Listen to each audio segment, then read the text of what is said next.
chances are you like saving money, and that's probably why you clicked on this video. So today we're going to be talking a little bit about some of the incentives that the state of Illinois has put into place to encourage home ownership and how some of these incentives can actually help save you money when it comes down to your property tax bill. Hi, I'm Jake Tysiak, that guy that sells houses. I'm a realtor here in Illinois, and today we're going to be talking about some of Illinois' property tax exemptions. You see, you as a homeowner have a right to certain exemptions that can help lower your property tax bill. These are incentives that have been put into place to encourage residents to purchase homes and live in them and maintain them. So today we're going to be talking a little bit about exactly some of the exemptions out there, what you can benefit from, and how this can save you money off of each property tax bill for the next few years. Oh, forever, really, as long as you live in that home. Some of them will vary just a little bit.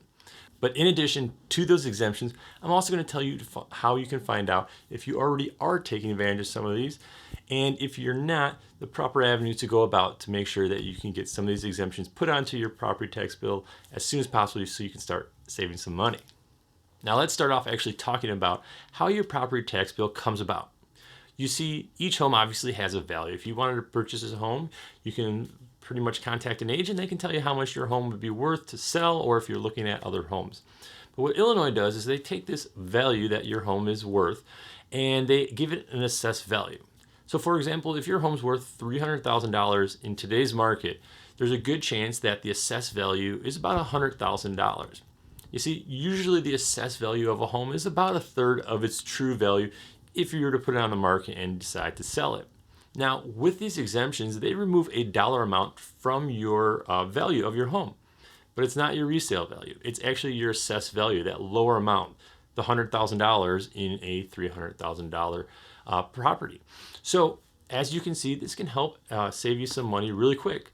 So let's start talking about the exemptions themselves. Now let's start off with the most common exemption that you're going to find throughout the state, and that's going to be the Homestead exemption. Now, to qualify for this, you simply need to own a home and live in the home and consider this your residency. And by doing so, the state of Illinois is going to give you a $6,000 exemption. So if you do own a $300,000 house and the assessed value is $100,000, $6,000 off that, you're saving 6% off your tax bill. Now, most of the time, this is put into place when your deed is recorded at the tax level, and when they see the ownership change, they check the property record, and if you don't own another property, they traditionally give you that exemption. Now, if you don't, you can always apply for that and clarify with that, and of course, we'll talk a little bit more about that at the end, but keep in mind the homestead exemption is a $6,000 exemption. Now, if you are already finding this useful, consider liking this video and subscribing. Now, our next couple of exemptions are for senior citizens. Now, if you're not a senior citizen, I encourage you to share this information because there is a senior homestead exemption, which can save you additional $5,000 off of your assessed value simply by being over the age of 65, and that is in addition to the homestead exemption. So if you haven't done so, go down to your, we'll discuss this, contact with your assessor's office and just letting them know that you're 65, perhaps providing some photo ID so they can verify that will save you $5,000 every year. And again, that is in addition to your homestead exemption. Now for our next exemption for you seniors is our senior citizen freeze exemption. Now this one's a little bit different as this will actually freeze the value of your home. However, there are a couple of rules to this. You do have to have an income of less than $65,000, and this because it is determined based on your income, something you have to qualify every year so they can see that your income is in line and that you do qualify for the exemption. But again, that would freeze your value.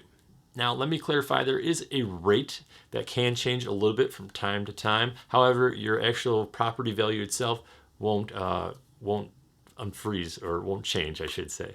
Now, for those of you who have actually served our country, thank you very much. And there are a couple of exemptions as well. I won't go into full detail on these as these are a little bit more detailed.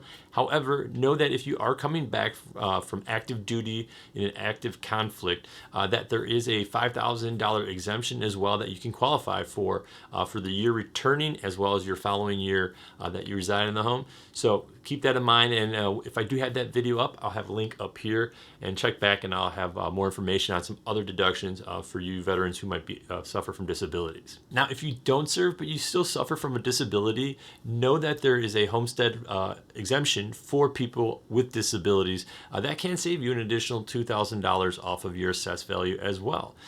And for the last exemption that we're going to cover in this video is going to be the homestead improvement exemption.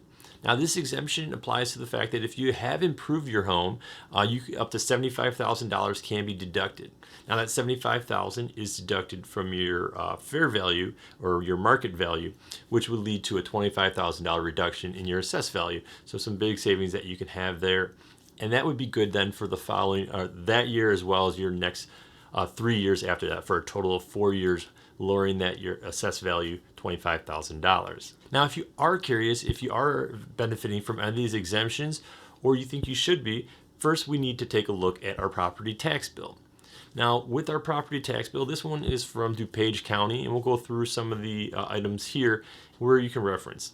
Now, of course, up top you do have your payment coupons, but below that you're going to find an explanation a little bit more about your property tax bill. Now, when we're looking at it, obviously on the left gives us a breakdown of where our tax dollars go. And on the right is going to give us an explanation of our property taxes, the value of it, and any exemptions we may have. And then in between those, of course, some personal information. Now, looking at the right side, you can see we start off with what the assessor considers your house to be as far as fair market value if you were to put it on the market and sell it. But below that, it breaks it up a little bit between the land itself and the building improvements that have been done to the home. Now, this as far as what they consider your assessed value. Now, you can see right below that is a multiplier as well, and this can change a little bit based on the needs of the county or the township in regards to schools and budgets and so forth. And that leads us to our equalized assessed value. And this is really the number that they use to then determine how much property tax you have to pay. But before we get there, of course, we have to look for those exemptions that we talked about. And you can see here in DuPage County, they do list them out pretty well, starting off with your homestead exemption, which is the most common. And then, of course, your senior freeze, the disability veterans, and that, again, I'll have a link to with some more information if you think you can benefit from that as well. And, of course, they'll have a list of all the exemptions because there are some unique ones out there as well. So, and then ultimately that leads you down to your net tax value, and this is actually then what your property tax is determined on, and based off of that information, so you can see how these if these exemptions have been applied and if you are taking advantage of them. So now you're saying, wait a second, I'm missing some exemptions on my property tax bill. What should I do? Well, don't freak out. It's not too bad. You don't have to hire an attorney. There's not too many steps to it. What you want to do is we're going to want to contact your township assessor's office. Now, just because you live in a certain city does not mean that's your assessor's office. And where you can find this information is in that middle column.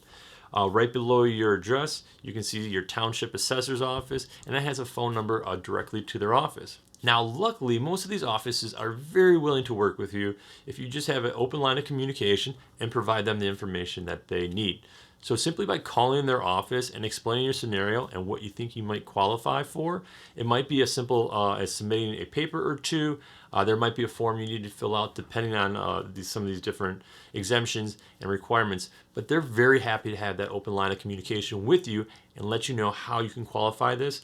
And oftentimes they're very good as well about telling you about deadlines and so forth as you might come about that depending on what time of the year you call. So reach out, have a conversation with the assessor's office, and make sure you're taking advantage of these benefits. And to be cautious and wary of any scams and spams might arrive in your mailbox, take a look at our video up here. And if you're curious about what's been happening in the real estate market, take a look at our video here.